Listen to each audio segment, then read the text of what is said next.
board is looking to change this rule to adopt a policy on the governor's executive order on school indoor mask policy. It would seem rules like this are in place for important decisions and for transparency with the public, and we should not suspend it in this case. To be clear, I do not oppose masks. I simply opposed forced mask mandates. I believe in the case of my children, it's actually harmful. The governor's order requires a school to have a mask policy, not purely a mandate, which includes exemptions and provisions for suspending the mandate for things like excessive heat. I do not see leaving this unanswered puts our kids in danger and even exposes our district to legal action like what we are seeing in the Real World Learning Initiative, and encourage you to expand it and coordinate it with the sending K-8 schools. My kids have experienced some of it with internships, and it's been phenomenal. What we should do is get more corporate and small businesses involved in internships and apprenticeships and even sponsorships to help our kids find their paths to success through real-world experience. You also state that you would like to initiate a civics program to promote community involvement. While this sounds promising, my hope is that you do not infuse divisive political ideology into it, as we have seen permeate most of what the initiatives of this board leadership has undertaken. The agenda states that we need to develop and implement a process for searching and hiring a new superintendent. I implore you to make this process transparent and open to the public for community involvement, and I would like to know how long you think this process will take. I've asked several questions to the board via email, and I had received answers back from the prior superintendent thanking me for the question, but have never gotten answers. So I'm not quite sure how to ask you guys questions, so I'm going to ask some here. As for the curriculum, I'd like to know how much of the equity, diversity, and inclusion requirements have already been implemented into this school year, since it's not actually required until the 21-22 school year. And lastly, in regards to inclusion, I'd like to know if God or faith has a home here at Pascack Valley and Pascack Hills. We seem to have excluded a large group and have denied them the appropriate equity that we seem to give everybody else. Thank you.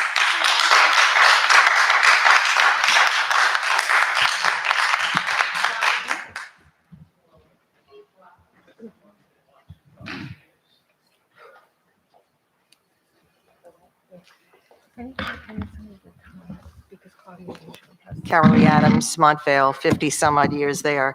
I agree with the prior speaker in regard to the suspension of bylaws. I wasn't sure if it was related only to COVID matters or in general, because I've always thought that, you know, policies are developed with first readings and second readings and then your vote, and that allows for public input.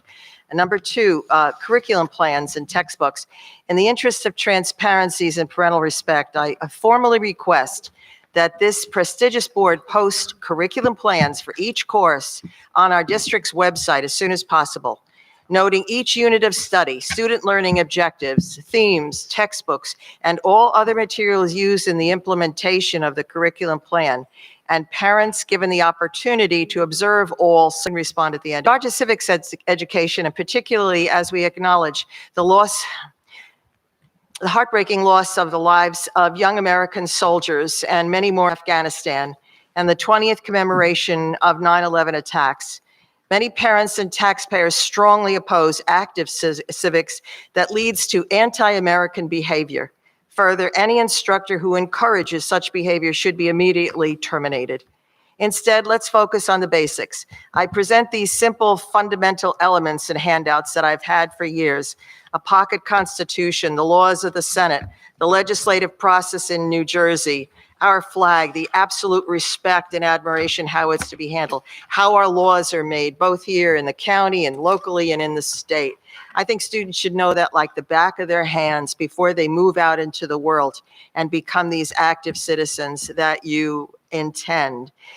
And in addition to that, to allow debates that allow for active, fair, and responsible research, oriented student pro and con, not just one-sided, and student publications that similarly offer varying views. I've seen too many student publications that seem to focus in just one regard, or what should I say, so many things in the school that are, as I said before, one-sided. Will you promise to use such materials in depth and use exercises that focus on such, whereby our district emphasizes equality, our nation's highest ideal that unites us rather divides us. So do you agree with focusing on equality that unites us versus divides us? Do you agree? And the prior administration would always say, well, I'll write back to you. I'd like to have your answers to what I proposed now. I don't speak on behalf of the full board. If you would like, it's impossible for us to speak on behalf of the full board, but I thank you for coming this evening and appreciate your comments. Well, how will I get an answer to the questions I posed, and so that the public will know those answers? Would you like me to put them in writing and Sure, they that'd be can be great. addressed as is? I'm sorry, Dr. Fishbein, I can't hear you clearly. If you can put them in writing, and we'll be happy to get back to you. And that your answers will be revealed publicly, perhaps at the next meeting, that I could read what your answers are? Well, let me get the questions and see what it Okay, entails I before understand. make that I comment. further, but once again, it's really that there is, I think, an opportunity for us to be as transparent as possible, to put the curriculum, the textbooks, the student learning objectives, the themes, everything online, so that parents have the right to observe them and see what, in fact, you're teaching their children in advance of the teaching. And secondarily, that, I love this. I went to a ceremony on Flag Day that was sponsored by the Elks and one of our Legion posts. And Montvale has lost one of our very beloved patriots just this week, Aram Bedrosian, United States Air Force captain and great patriot. And he reminds me of someone that we can acclaim. I talked about it in the past about putting banners throughout our towns that honor our veterans, but they had a flag ceremony. I'd love to have had our students be there, not just the Boy Scout troops that were there, so they could see the honor and respect that's paid to the American flag. And certainly there are differing opinions, but I find that too often our students are focusing on the left side of the opinions rather than on the positive side. So please, let's emphasize equality that unites us. Thank you.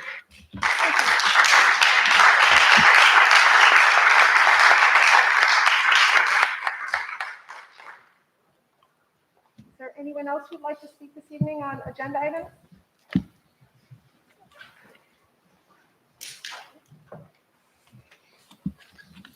I guess I will. Great. Your name and residence, please. My name is Adam Joel. I'm from Rivervale. I've been a Rivervale resident for over 20 years. My two children went through the Rivervale school system from kindergarten through high school.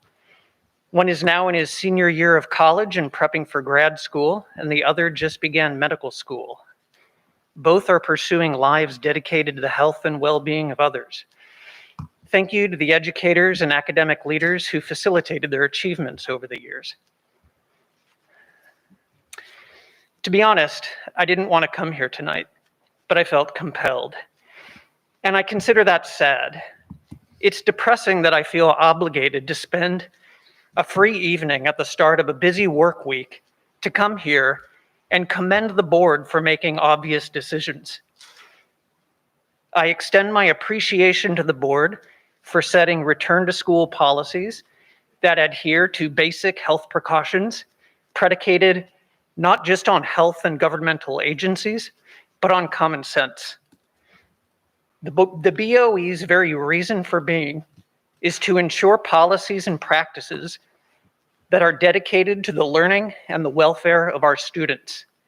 So it's fitting that your back to school policies regarding a prevalent infectious disease are rational, science-based, and easily understood, clear and self-evident.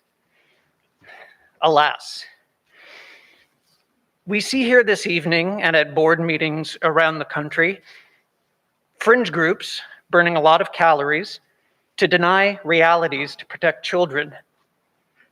I recently became of extremist groups like Moms for Liberty, whose primary tenet appears to be spreading disinformation to damage democracy. This radicalism was born out of the leadership void experienced at the start of the pandemic and throughout that first year. Condemning science, denying reason, and promoting selfishness has become embedded in their politics and personal identities, no matter how they try to mask it with heat issues or concern for how bylaws are passed. Is any of this on the agenda? I believe he's speaking to policy. They have a distorted understanding of libertarianism. They think liberty is doing whatever they want with no regard to their community or country. That's a maladaptive pursuit of self-interest. In other words, it's hedonism. And what they're calling for and modeling to their children is decidedly un-American. To the QAmoms, I say, please know. He's speaking directly to the policy that is in the agenda. And I ask that the audience gives each person who speaks, no matter what they'd like to talk about, the respect. How much time is left? How much time is left? This isn't on the agenda. You should wait till the end like everybody else. Right? Please know that the entire history of America and the greatness of our country's independent spirit is founded on the recognition of our interdependence. What makes America great is not the red baseball cap in your closet. It's the dedication we show to one's community. What are you doing? Help us, please. What makes Judeo-Christian values so prominent in our culture is not a what's in it for me mindset. It's love thy neighbor and do unto others. Fear what you wish, but not to the detriment of your children's classmates.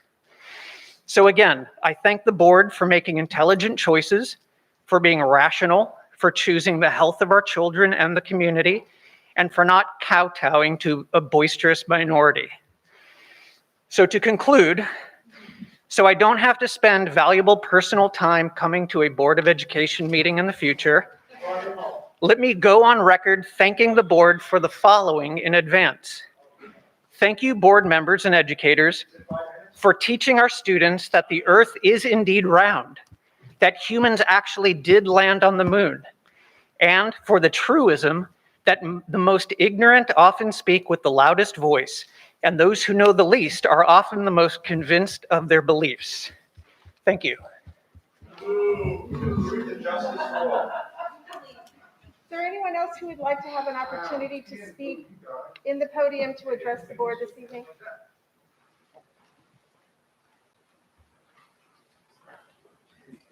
Good evening. My name is Shilamita. I am from Montvale. I'd like to say that I concur with speaker number 1 and speaker number 2. The reason why I'm here tonight, my son is about to start his freshman year of high school, and instead of being nervous about a new school, new year, girls, the normal things that a freshman should be afraid of, he's nervous about having to wear a mask 8 hours a day, every day, 5 days a week. My concern is for the well-being of the children. I'm wondering when it became the children's responsibility to be the saviors of all the people that can't save themselves in this world. Our children are suffering from anxiety, from depression, from all kinds of ailments. Our children also need to be protected. Wearing a mask in school should be a choice, just like it should be a choice for all of you sitting here today, volunteering your time for us. My next concern is what is going to be taught in the classroom this year. Over the course of the last 2 weeks, I've gotten 3 emails from interim superintendent. On August 17, the interim superintendent sent out an email for the return to school guidelines, which included a vaccination section. In that section, it quoted, according to the CDC, vaccines are safe and effective at preventing COVID-19, can reduce the risk of people spreading COVID-19, and are effective against variants of the virus that causes COVID-19, including the Delta variant. But according to the CDC, we know that those who are vaccinated against the COVID-19 can catch it and transmit it, both with or without symptoms. On August 18th, superintendent sent out information regarding Bergen County's vaccination program. I'm wondering when it became the Board of Education's job to inform the public of vaccination locations and programs. Will the board be bearing responsibilities on any vaccine injuries that the results of this campaign? On August 19th, superintendent sent out another email, student vaccination statement of assurance. In this email, you stated, and I quote, "We also know that vaccinations work to protect us against COVID-19 and variants thus far." But do we actually know that, Mr. Fishbane? What we know is that vaccinated people are still susceptible to catching the Delta variant and spreading it. This is all information on the CDC website, and I have a video of Dr. Fauci saying the same that I'm happy to share with all of you. In your email, you also discussed quarantine procedures. At this point, and I quote, "A vaccinated person that comes in contact with a COVID positive person will not be required to quarantine. However, if contact tracing case leads to someone unvaccinated having been exposed, they will be required to quarantine," end quote. How does this make any sense when a vaccinated person can still get it and spread it? So you will leave that person in the classroom, but you're going to quarantine the unvaccinated. How does that make any sense? Where is the logic that speaker number 3 was talking about? What are we teaching our children right now? And then what happens to that child? That child is going to get segregated from the class. So now the entire class is going to know their medical status, and so is the teacher. Can you guarantee that that child will not get backlash from the teacher or be bullied by other students? This will create a nightmare of a situation, not to mention promote segregation, which I'm sure all of you have been fighting for all of the years of our lives. Getting emails 3 days in a row promoting an experimental emergency authorization use drug is irresponsible and coercive. The Roadway Forward plan is only a one-sided plan that uses language like safe and effective, repeated several times by our own superintendent, but shouldn't you also be disclosing the risks that come along with vaccines? If the school will be promoting vaccines, if the teachers will be teaching this in the classroom this year, will the school also bear responsibility for any adverse reactions? I stand here before you today not only as a concerned mother, but I stand here before you with a vaccine-injured child. I cannot take the risk of having this be a mandate inside the school. My youngest two, I was able to pull out and homeschool. My son wants to be a freshman in high school. He wants to play sports. He wants to be with his friends. He wants to know what normal was before there was a pandemic. And I know that that's not going to happen for him. But what's going to happen if there's going to be an outbreak in his classroom? Is he going to be segregated from all the other kids? We are responsible for our children. We are responsible for protecting our children. We've been protecting the vulnerable for the last 18 months. Now it's time to focus on our children. Thank you.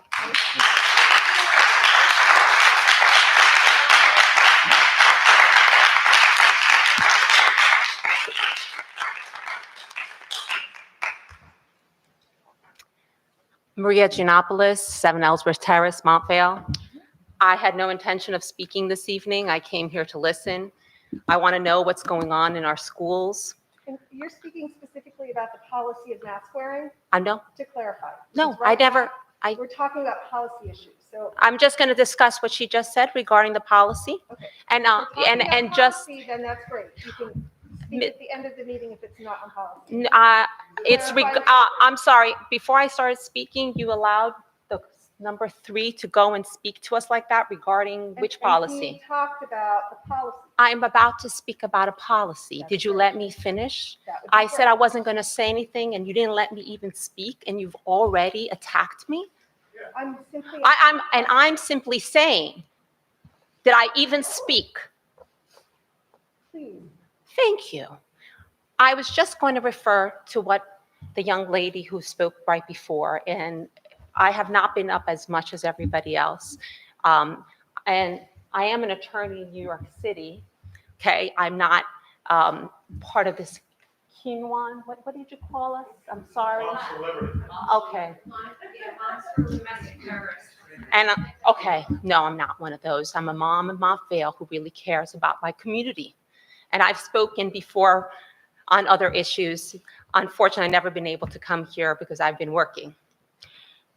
So what I just wanted to say, it's about a policy. So it sounds like there's some policies through the governor, and we do need to look at them again. And I will be sending paperwork and articles to the health department and to the governor and our representatives. So my son is George Yiannopoulos. He already had COVID. He's naturally immune.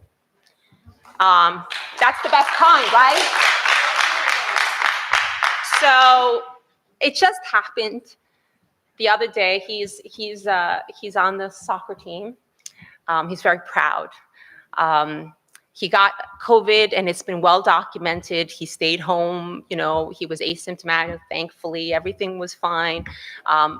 If you're from New Jersey and New York, many of us have already had COVID, unfortunately, and already are naturally immunized, okay, which should be the same as vaccinated. And according to all the studies that are coming out right now, that is the case. That is the case. The biggest study that has ever happened, it's out of Israel, who has the best data, because the CDC has decided to take limited data on vaccinated since May. And we all know this, it's well documented. So what my point is, he is a senior, loves school, and he can't come into school on Wednesday or play with his soccer team. And you know why? Because he was on a bus with his soccer team, and one of the kids got COVID. They had masks. He already is vaccinated. Vaccinated naturally, right? Okay? And he sent on his own, the nurse sent him an email and said, "You can't come to school." He's like, "What do you mean?" She goes, "Well, you're not vaccinated." He goes, "But you know I've had COVID. It's well documented."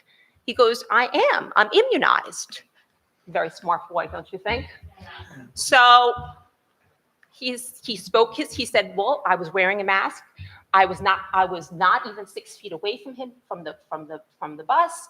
Why are you not allowing me to come to school? I understand, it's the policy." And that's what I'm discussing. You talk about policy. Yes, I am going to speak out against this policy because it's wrong. Okay? While the vaccinated, and as the speaker, I'm sorry, what was your name? Okay. She said, and she is right on point. Right now, we don't have enough data because we stopped taking data. But in Israel, what they are seeing in the hospitals is that the breakthrough cases are through the roof.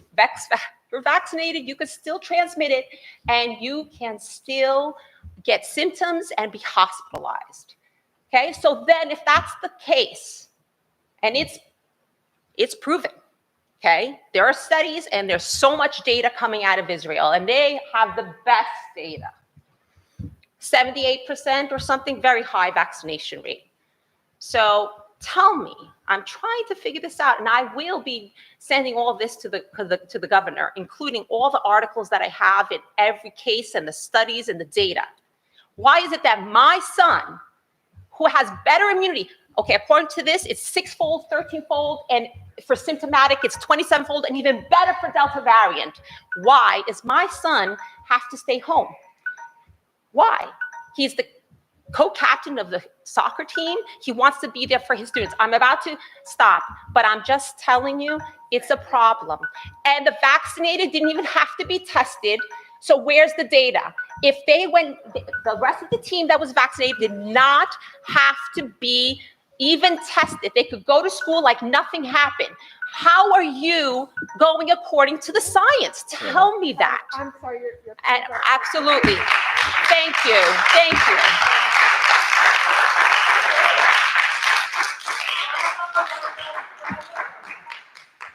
Is there anyone else who'd like to speak?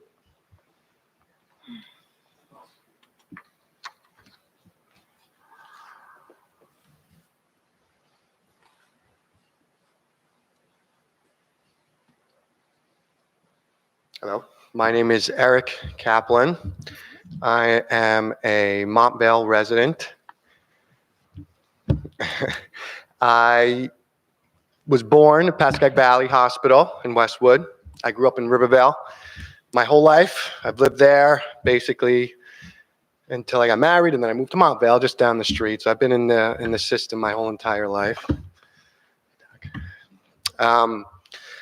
So I think the main point that a lot of these speakers are talking about is including the first doctor, I forgot his name, but Birchenbaum or something like that. But he was talking about the wellness of the kids. It's all about the wellness of the kids. It's all about their mental wellness, their physical wellness.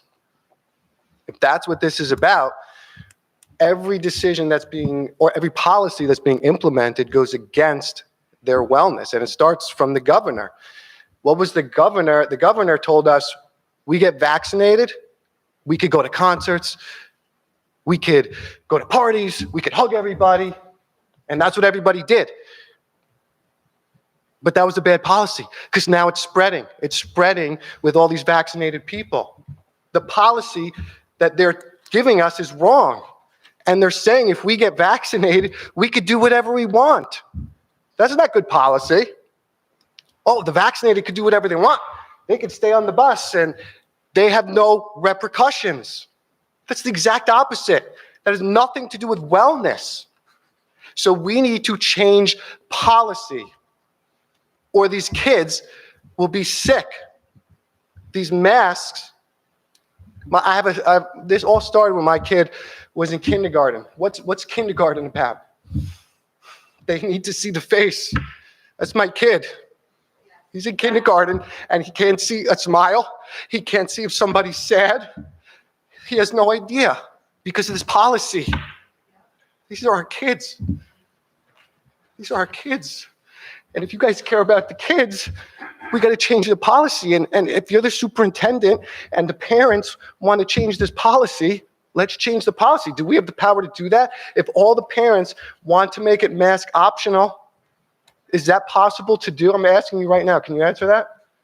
If the majority of the parents in our district want mask optional, everyone who wants it can use it.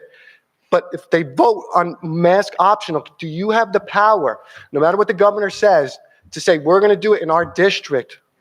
I do not. You do have that power. I do not. You don't or do? I do not have that power. Why don't you have that power? Like, who would have that power? The governor. It's an executive order. It's an executive order that all schools. Right, it's not a law. It's a mask policy, not a mask mandate. It's a policy. You have to allow for exemptions. And if my kid comes without a mask, he's going to be kicked out of school? Unless the child qualifies for some exemption. So he has anxiety. He has respiratory problems. And I have doctors that will verify that. So if we have medical exemptions, are we allowed to let these kids? You would have to bring that to your child's principal. Okay. And they'll look at it. Well, what does that mean to look? I mean, is that possible? Are we going to accept medical exemptions to mask wearing? Yes. Yes. Okay, so that's a good step. Thank you. I'm just going to respond to you with that. It's the law, the ADA, there are accommodations that have to be made legally. I'm an attorney, and there's going to be exemptions, and it's all governed by the law. So, as far as, us changing what's been, mandated, that is a little bit, that can't happen. That's very difficult. That would have to be, there are lawsuits and things involved. That's different. Well, there might be lawsuits the other way. So if it's mandated, then the parents might. This is a public entity we're dealing with. We're governed by the state. I understand. So All right, so any child currently who's got a medical issue and has a doctor that's writing a letter to the school district that would clarify the danger of wearing a mask is always considered. That's right now. So that's available for any parent who has a doctor that believes that a mask is detrimental to the child's health. And what about what Shilamita was bringing with the vaccine? She has a vaccine-injured child, so her child shouldn't have to take the vaccine. Right, he can't take it. It's the natural immunity. The kid that has natural immunity is still going to. Okay, I'm sorry, but the board can only recognize the speaker at the Okay. time. All right, thank you. Yeah, thank you.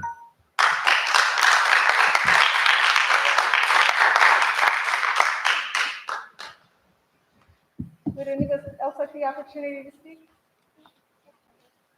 You can only speak one time. I'm sorry, you've spoken once before? Yes, but you guys just put something else into the agenda that we didn't have before, and I didn't take up my 5 minutes. Is the exemption policy clearly written in what you are planning on adopting tonight? In other words, can I look in there and find out what the procedure is? My kid has an issue with masks.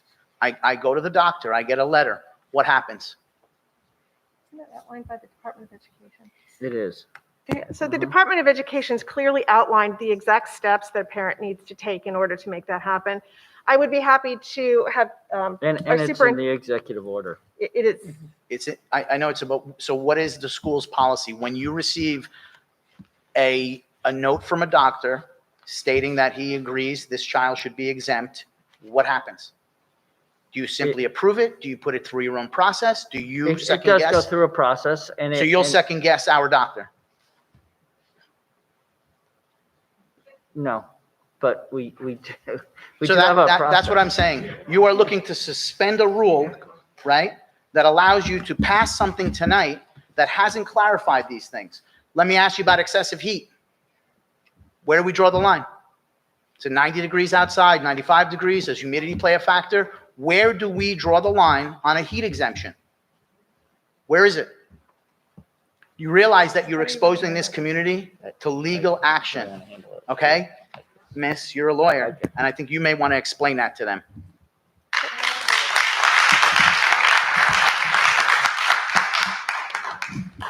Is there anyone else who would like to speak?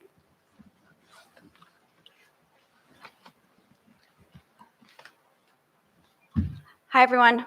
My name is Amanda Mendez. I live in Rivervale. I had no intention of speaking tonight.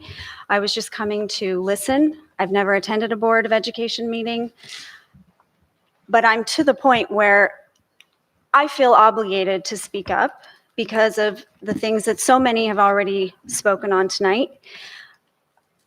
My daughter started here last year as a freshman, someone who was incredibly insecure and looking for friendships.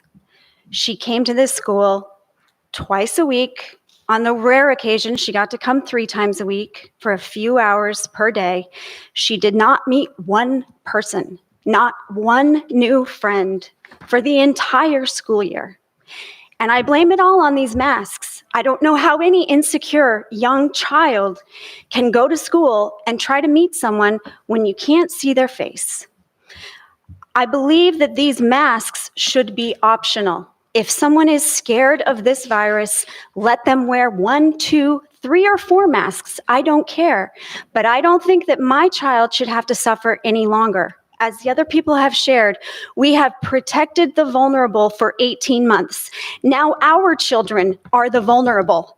Our children need to be listened to. We need to advocate for our children who need to breathe fresh air, who need oxygen, who need to see the faces of their teachers, of their peers. It should be a parent choice.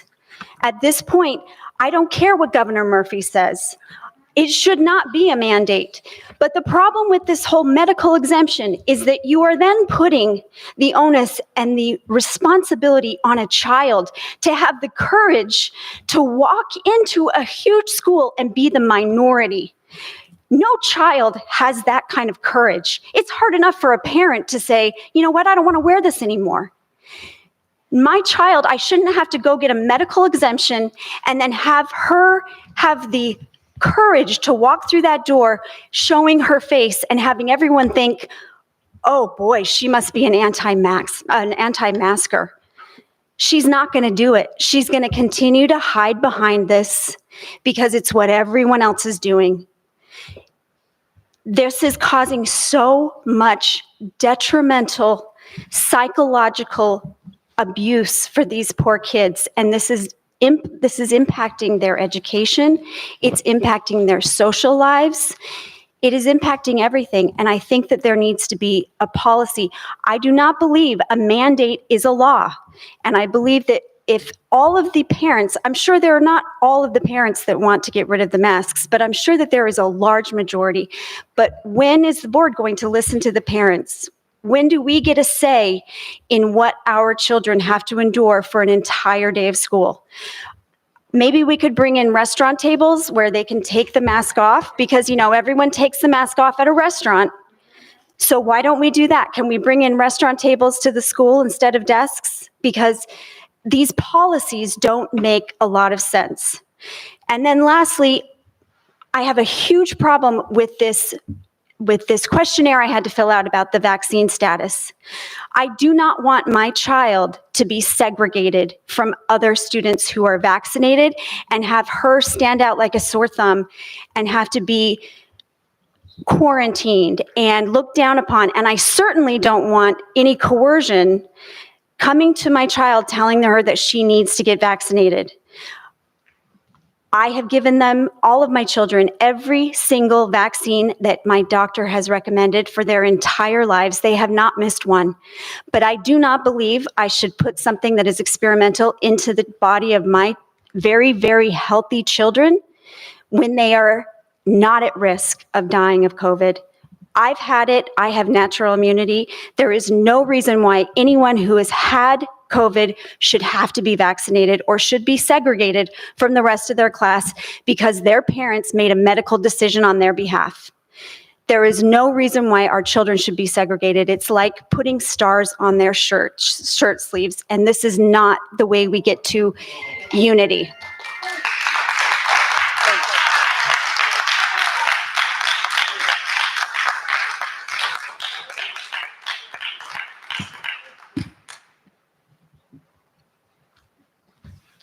Hi, everybody. I'm Ben Friedman. I live in Montvale. I want to thank all of you for devoting yourselves to the school and our children, because what you're doing here, we know from the inside, is meant to help educate and make them better citizens and prepare them for the world outside. The best part that I've had probably the last week was coming in here tonight saying the Pledge of Allegiance. Being allowed to be part of a country, a town, a state. This is what it's all about. Whether we agree or disagree, we all put our hands over our hearts and said the pledge of, we are one nation under God, indivisible. It's incredible. So what worries me about the policies, and it's coming up here, the confusion, the anger, the hate, the distrust, it needs to leave. We need more common sense. There's no common sense that an unvaccinated soccer player who's following all the protocols, who's healthy, who is immune or he isn't, or let's all decide. Let's decide as a town, what is natural immunity? Are they as immune as someone who's vaccinated? Gee, one vaccine's less than 50% effective, 163, 174. I need a booster in 5 months or 8 months. There's no science or data that we can dig into or live by. Any doctor will tell you that. It's going to be 5, 8, or 10 years. Why are we masking our kids in the school? The school is the safest place they'll ever be. So I'm going to share with you some of the knowledge that I have found through the NIH, the CDC, doctors, scientists, not just Fauci or Murphy, because neither of them are really just bound to us and our children. We know better than anybody. So masks in schools this year for children, it's like they feel like they're infectious disease spreaders. These recommendations come from the CDC guidance, and they lack basic evidence, science, or common sense. Here's the fact. Those masks, those face coverings, they do not protect you, 98% of them, from the aerosols that spread the COVID. So why are they wearing them all day long? COVID possesses almost zero risk to our children. Their survival rate's 99.99%. That's per the CDC. Things that the masks do to the children: hypoxia, lack of oxygen, breathing in their carbon, headaches, dizziness, anxiety. We just heard about a mother whose child's anxious. So why are we choosing to do this to our children as a method of education? Why don't we do this for influenza? So in the school year 2018-2019, 480 kids died of influenza. I don't see any masks being recommended. In 18 months of COVID, only 360 children died, and everyone had pre-existing conditions of leukemia. Not one healthy child under the age of 16 died from COVID. Why are you masking our kids? So if they are not getting it, here's one more. Not one single case of student-to-teacher transmission in the world of COVID. Fact check me, please. I'll drop the mic later. Protecting our children and protecting our teachers is job number one. But masking both parties harms them. It doesn't protect them. So where's the policy to protect my kid? If I have some child who's vaccine injured and already anxiety ridden, how can I ask him to wear a mask all day long? Learning comes, my kindergarten teacher was my favorite teacher. She sung. She told us how much she loved us. The way she taught me to enunciate and pronounce. I'm getting a little older and I had COVID, so I'm all messed up. But I think I'm immune. And I think I can be a vital part of our community. But I pulled my kids from school, 2 out of the 3. The last one, we're trying to help him understand that he can go fight for himself. But that's what it's all about in America. That's not what it's about anymore. We need to protect our children with better policies. First policy you have to change is all this quarantining and keeping home and treating vaccinated and unvaccinated any differently. Unless you're a scientist with proof, then I bow in front of you. But since none of us know, let's stop making rules why don't we help each other? Why don't we trust each other? If you're not healthy, stay home. If you're healthy, be careful. I appreciate your dedication, but you should take off the mask, breathe a little more oxygen, and protect our children.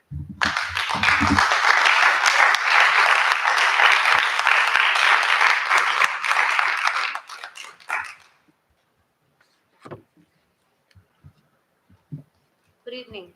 Good evening. My name is Mary McDonald.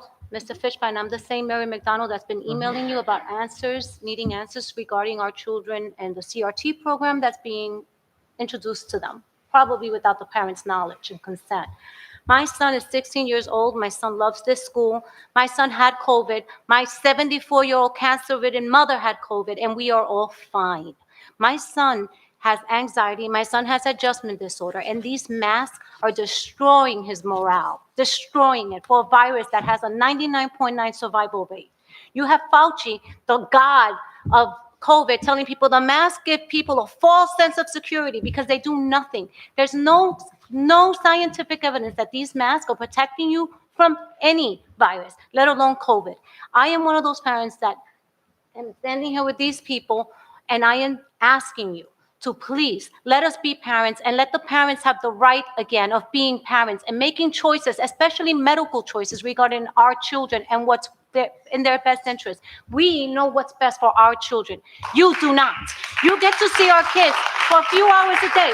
I guarantee that if my son was walking in this room, no one here would know who he is, because unfortunately you're so caught up in your daily routine of your job, which is much appreciated. However, again, we know what's best for our children. You do not. You're going to get them for 4 years out of their life. We have to pick up the pieces that are being broken down from the implementations that you guys are imposing on us. I want to thank you for giving me the time to speak.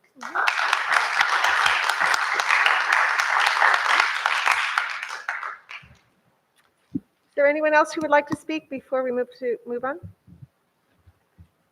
Okay. We will move on then to policy. We have a consent agenda item with 4 items. May I have a motion? I'll move it. Okay. Any comments? Very good. Roll call. Mr. Galindo? Yes. Dr. Blundy? Yes. Mr. Fronte? Mrs. Martin? Yes. Ms. Molinelli? Yes. Mr. Stankus? Yes. Ms. Steffens? Yes. Mrs. Varghese? Yes. Moving on to education, there are 12 consent agenda items available. May I have a motion? Second. Any discussions? Seeing none? Mr. Blundo? Yes. Dr. Blondie? Mr. Fronte? Mrs. Martin? Ms. Molinelli? Yes. Mr. Stankus? Yes. Ms. Steffens? Yes. Mrs. Varghese? Yes. Okay, very good. We next move on to human resources, where there are 19 consent agenda items. May I have a motion?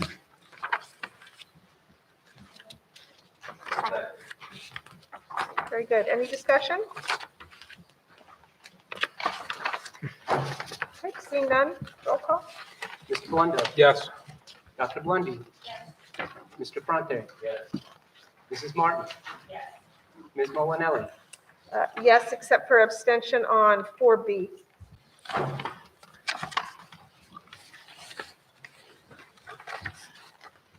Mr. Stankus?